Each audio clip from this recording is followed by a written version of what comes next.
सम्पूर्ण नमस्कार। यदि हजुरहरू भविष्यमा ब्रोइलर कुखुरा पालन गर्ने सोचमा हुनुहुन्छ भने यो भिडियो तपाईलाई काम लाग्न सक्छ। त्यसैले यो भिडियो स्किप नगरिकन तपाईले हेर्नुहोला। यदि ब्रोइलर कुखुरा पालन गर्ने सोचमा हुनुहुन्छ भने ब्रोइलर कुखुरा पालन गर्दा कुन समयमा कुन भ्याक्सिन र कुन औषधिहरू प्रयोग गर्नुपर्छ भन्ने कुरा मैले जानकारी गराउन गइरहेको छु।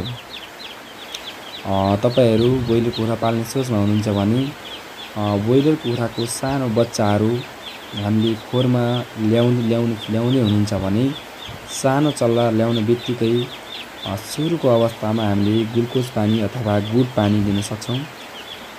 हामीले चल्ला राखिसकेपछि कम्तीमा 2.5-3 घण्टासम्म हामी सफा पानी मात्रै दिने र त्यसपछि हामी दाना दिन सक्दछौं। हामीले चल्ला ल्याइसकेपछि खोरमा राख्नु भन्दा पहिले नै हामीले चल्लालाई पानीको व्यवस्था गरिसक्नुपर्छ। चल्ला ल्याउनु भन्दा अगाडि नै पानीको चाहिँ व्यवस्थापन गर्नुपर्ने हुन्छ, भाँडामा राखिसक्नुपर्ने हुन्छ। चल्ला ल्याइसकेर पानी दिनु भन्दा पहिले नै व्यवस्थापन गरेको राम्रो मानिन्छ। हामीले चल्ला ल्याइसकेपछि हामी पानी पहिले नै तयार हुन्छ। त्यसको लागि हामी कति चल्ला राख्ने हो, 100 चल्ला राख्ने हो भने हामी 3 वटा भाँडामा दिन सक्छौं। 200 राख्यौं भने 6 वटा भाँडा। यसैगरी हामी चाहिँ त्यो संख्या अनुसार हामी भाँडाको पनि परिमाण बढाउन घटाउन सकिन्छ। हामीले पानी दिँदाखेरि 100 चल्लालाई हामी 3 वटा भाँडामा 100 चल्लालाई हामी 1 लिटर पानी दिन्छौं भने अब त्यही अनुसारको 1000 चल्लालाई 10 लिटर पानी दिनुपर्ने हुन्छ। 500 चल्लालाई 5 लिटर पानी दिनुपर्ने हुन्छ। यसरी हामी परिमाण मिलाउन थप बढ गराउन सकिन्छ। त्यसैले हामी 100 चल्लालाई 3 वटा भाँडामा राख्ने र गर्मी मौसममा हामीले चाहिँ चल्लालाई अनिवार्य रूपमा हामी ग्लुकोज पानी दिनुपर्दछ, किनभने ग्लुकोज पानीले चल्लालाई गर्मीको तनाव स्ट्रेस कम गर्ने गर्दछ। हामीले सुरुमा चल्ला ल्याउनु बित्तिकै पनि हामी ग्लुकोज पानी दिनुपर्छ, किन भन्दा चल्ला धेरै टाढाबाट गाडीमा लोड अनलोड गरेर आएको हुन्छ। त्यसलाई चाहिँ त्यो चल्लाको तनाव स्टेट कम गर्नको लागि हामीले ग्लुकोज पानी दिने गर्नुपर्दछ। अब तपाईलाई मैले अब सुरुको 1 दिनपछि हामी अब के गर्ने त भन्ने कुरा जानकारी गराउन गइरहेको छु। हामीले 1 देखि 4 दिनसम्म हामी एन्टिबायोटिक खुवाउनु पर्छ। हामीले बजारमा विभिन्न किसिमका एन्टिबायोटिक पाउँछन्। त्यो हामी चाहिँ डाक्टरको सल्लाह, भेटनेरी डाक्टरको सल्लाह अनुसार हामीले एन्टिबायोटिक खुवाउनु पर्छ। किनभने हामी एन्टिबायोटिक सुरुमा अब टाढाबाट आएको चल्ला अब विभिन्न किसिमका रोगहरू, विभिन्न किसिमका चाहिँ अब हामी 1 दिनदेखि 1 हप्तासम्मको चल्लालाई लाग्ने रोगहरू हामी पत्ता लाग्दैन। कुनै पनि चाहिँ डाक्टरहरूले पत्ता लगाउन सक्दैन। त्यसैले रोगसँग लड्ने क्षमता बढाउनको लागि एन्टिबायोटिक खुवाउनु पर्ने हुन्छ है। यसले एन्टिबायोटिकले चाहिँ हामी रोगसँग लड्ने क्षमताको बढाउनुको साथै मृत्यु दर पनि कम गर्ने गर्दछ है। मृत्यु दर कम हुन्छ। यो हाम्रो एन्टिबायोटिक बिहानको समयमा दिनुपर्ने हुन्छ। हामी चल्लाको 1 देखि 7 दिनसम्म कुखुराको रोग पत्ता लाग्दैन। त्यसैले बिहानको समयमा हामी एन्टिबायोटिक खुवाउनु पर्ने हुन्छ। त्यसैगरी 1 देखि 4 अथवा 6 दिनसम्म पनि खुवाउन सकिन्छ हामीले, अथवा 1 देखि 4 दिन अथवा 6 दिनसम्म हामीले मल्टिभिटामिन दिनुपर्ने हुन्छ है। यो मल्टिभिटामिन हामी चाहिँ अब मल्टिभिटामिन बजारमा विभिन्न किसिमका मल्टिभिटामिनहरू पाइने गर्दछन्। त्यो हामी चाहिँ हामी चाहिँ कुन भिटामिन खुवाउने भन्ने कुरा डाक्टरको सल्लाह लिनुपर्छ। त्यसमा हामी मल्टिभिटामिन खुवाउँदा चाहिँ 5 वटा कुराहरू ADEKहरू भिटामिन भएको ADEK भएको मल्टिभिटामिन हामी प्रयोग गर्नुपर्ने हुन्छ। यो मल्टिभिटामिन हामी साँझको समयमा मल्टिभिटामिन प्रयोग गर्ने र बिहानको समयमा हामी एन्टिबायोटिक प्रयोग गर्ने है। जसले यो भिटामिन काम भनेको चल्लालाई तन्दुरुस्त बनाउन मद्दत गर्छ है। तन्दुरुस्त एकदम मोटाउन र तन्दुरुस्त बनाउन चाहिँ यो मल्टिभिटामिनको काम हो है त साथीहरु। त्यसैगरी हामी चल्लालाई अर्को दोस्रो दिनदेखि 4 देखि 6 दिनसम्म हामी भिटामिन बी कम्प्लेक्स पनि दिन सकिन्छ है। किन भन्दा भिटामिन बी कम्प्लेक्सको काम के हो त भन्दाखेरि हामी चल्लाहरूको खुट्टाहरूलाई लुला लङ्गटा हुनबाट बचाउने र चल्लाहरूको नङ्ग्राहरू दरिलो बनाउने काम भिटामिन बी कम्प्लेक्सको है साथीहरु। यो भिटामिन बी कम्प्लेक्स पनि हामी बिहानको समयमा दिने। यो भिटामिन बी कम्प्लेक्स हामी एन्टिबायोटिकसँग पनि मिसाएर मिक्स गरेर पनि दिन सकिन्छ अथवा छुट्टै दिन पनि सक्नुहुन्छ है। एउटा एन्टिबायोटिक खुवाइसकेपछि भिटामिन बी कम्प्लेक्स अर्को पछाडिको लडमा अर्को त्यो खाइसकेपछि पछाडि दिन सकिन्छ र एन्टिबायोटिकसँगै भिटामिन बी कम्प्लेक्स पनि दिन सकिन्छ है। यो भिटामिन बी कम्प्लेक्सले चाहिँ काम भनेको चल्लाहरूलाई लुला लङ्गटाहरूबाट बचाउने है, नङ्ग्राहरू दरिलो बनाउने काम गर्दछ। यो अनिवार्य खुवाउनु पर्ने हुन्छ साथीहरू। त्यसै गरी हामी चाहिँ अब हामी 1 हप्ता 7 दिन पुगेपछि हामी रानीखेतको पहिलो भ्याक्सिन दिनुपर्ने हुन्छ। यो रानीखेतको पहिलो भ्याक्सिन दिँदाखेरि जहिले पनि रानीखेत अथवा गम्बारो जुनसुकै पहिलो तेस्रो चौथो जुनसुकै भ्याक्सिन दिँदाखेरि साथीहरू हामीले 24 घण्टासम्म कुनै पनि एन्टिबायोटिकहरू दिनु हुँदैन है। कुनै पनि एन्टिबायोटिक दिनु हुँदैन 24 घण्टा अगाडि र पछाडिसम्म है त साथीहरू। एन्टिबायोटिक दियो भने एन्टिबायोटिक दियो भने हामीले चाहिँ त्यो भ्याक्सिनले काम गर्दैन। त्यसैले भ्याक्सिन दिँदा 24 घण्टामा कुनै पनि एन्टिबायोटिक नदिने। त्यसै गरी 7औं दिनमा रानीखेतको पहिलो भ्याक्सिन दिने। त्यस पछाडि हामी रानीखेतको भ्याक्सिन 7औं दिनमा दिइसकेपछि 14औं दिनमा हामी गम्बारोको दिन्छौँ है। त्यस पछाडि 7औं दिनमा रानीखेतको भ्याक्सिन दिँदाखेरि हामीले नाकमा अथवा आँखामा है एक थोपा हामीले चाहिँ भ्याक्सिन राख्ने गर्छौँ है त साथीहरू। यो भ्याक्सिन प्रयोग भइसकेपछि अब 8औं देखि 11औं दिन है, 7औं दिन भन्दा 8औं भन्दा पनि 9 देखि 11औं दिनमा हामीले बिहानको समयमा एन्टिबायोटिक दिनु पर्दछ है साथीहरू। त्यसपछि साँझको समयमा मल्टिभिटामिन दिनुपर्दछ। सुरुकै जस्तो गरी मल्टिभिटामिन दिनुपर्छ। एन्टिबायोटिक कति दिने, मल्टिभिटामिन कति मात्रा दिने भन्ने कुरा हामी भेटरिनरी डाक्टरको सल्लाहअनुसार दिनुपर्ने हुन्छ है त साथीहरू। त्यसै गरी हामी 14औं दिनमा हामी गम्बारोको पहिलो भ्याक्सिन दिने गर्छौँ है। गम्बारोको पहिलो भ्याक्सिन पनि रानीखेतको पहिलो भ्याक्सिन दिए जस्तै आँखामा वा नाकमा एक थोपा दिने गरिन्छ है त साथीहरू।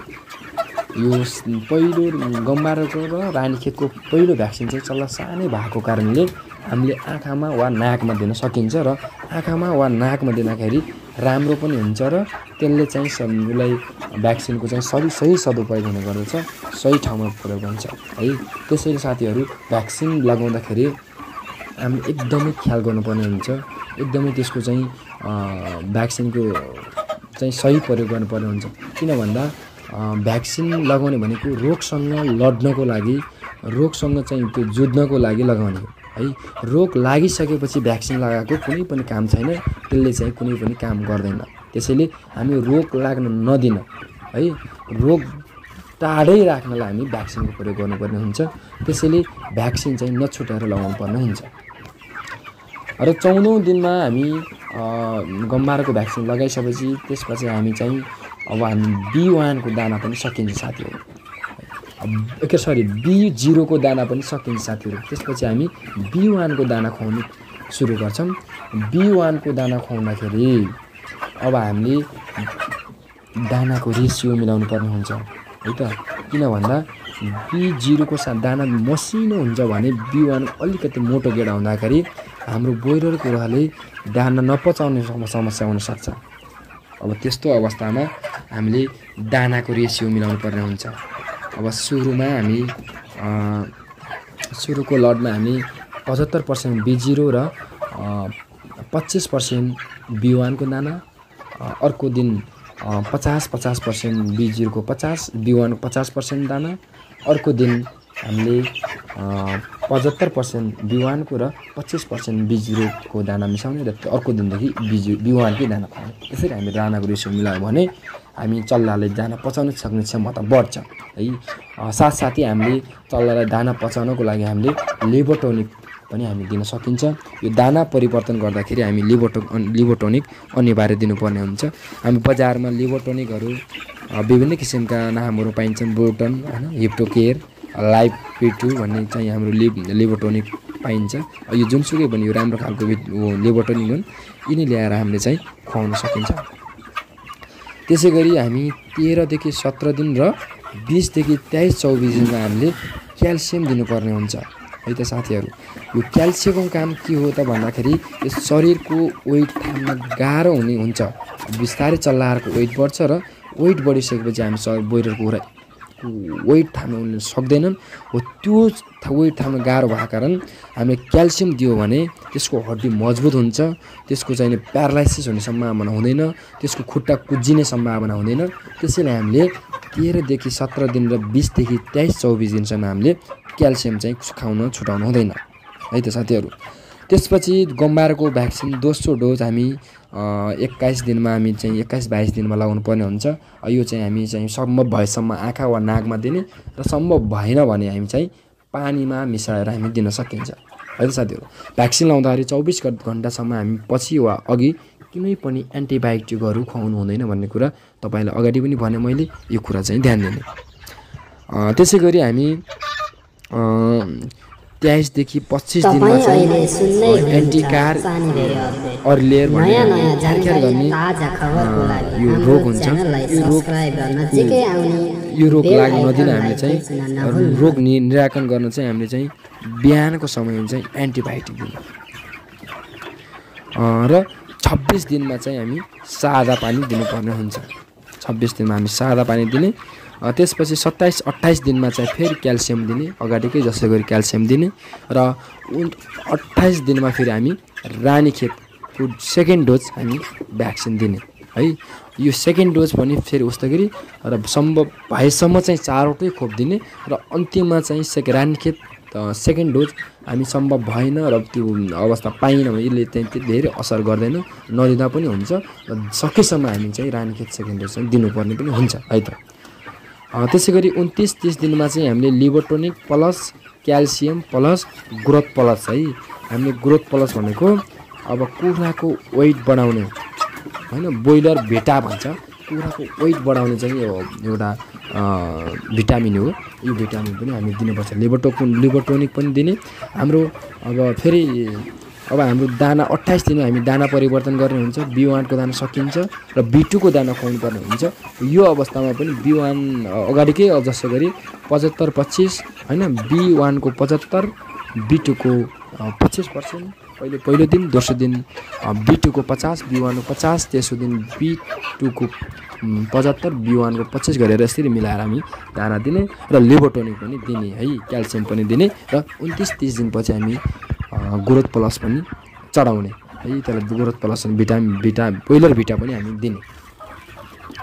त्यसै गरी 29 देखि लगभग 32 दिनसम्म 31 दिनसम्म चाहिँ हामी चाहिँ त्यो दिने र 33-34 दिनमा फेरि हामी खाली पानी दिने है। हामी खाली पानी दिने र 35 देखि 38 दिनसम्म पनि फेरि ग्रोथ प्लस हामी ब्रोइलरको वेट बढाउने औषधि फेरि दिने, ब्रोइलर भिटा फेरि दिने र त्यसपछि हामी चाहिँ कुखुराको तौल एकदमै बढ्छ है। यसरी हामीले 8-9 वटा चाहिँ औषधिहरू हैन, त्यसपछि चाहिँ एन्टिबायोटिकहरूको बारेमा तपाईलाई मैले जानकारी दिए र बाँकी कुराहरू यो भिडियो हेरेर तपाईले धेरै कुरा सिक्नु भएको छ। अब अन्य कुराहरू मैले फेरि भिडियो हेर्दै गर्नु होला। म अर्को भिडियोमा चाहिँ तपाईहरु चाहिँ कति दाना खान्छ, ब्रोइलर कुखुराको वेट कति आउँछ, कति दाना खाँदा कति वेट आउँछ, यसको फाइदा बेफाइदाहरूको बारेमा मैले अर्को भिडियो बनाउँछु, त्यसमा हेर्दिनु होला।